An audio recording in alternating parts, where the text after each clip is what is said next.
In 1837, the Georgia Lunatic Asylum was approved, and just 5 years later, it was built. It was later renamed to Central State Hospital. Its first patient was a 30-year-old farmer from Macon, Georgia named Tillman Barnett. In early 1842, his wife and family brought him to this facility. He later died that summer due to what was called maniacal exhaustion. He would be the first of many casualties that happened on this property, some in ways that were absolutely awful. The history of this place is very similar to other asylums that you've heard of across the country. Central State primarily served as a free roam facility. It held a lot of veterans, black patients who were segregated into the 1940s, and plenty of people who did not need to be there. By the mid-1900s, it was the largest asylum in the entire United States. It was home to over 12,000 patients.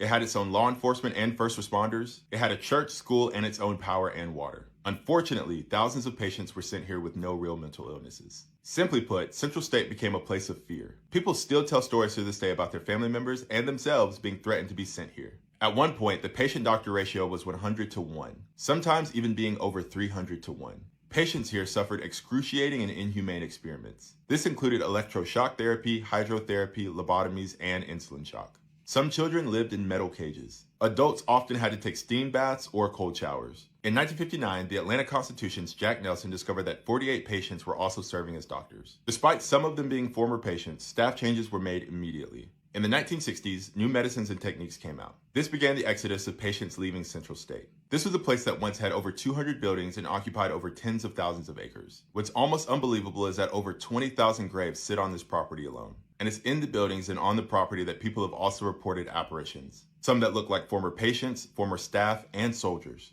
People have also reported disembodied footsteps and voices. There are some that claim that they've even had the feeling of being touched. What's most important is that we look at these apparitions in context of what happened here, specifically the former patients. With so many people being there, many who did not need to be there, maybe they're just trying to have their story told just one more time. And hopefully we can find some empathy and understanding and do just that, tell their story.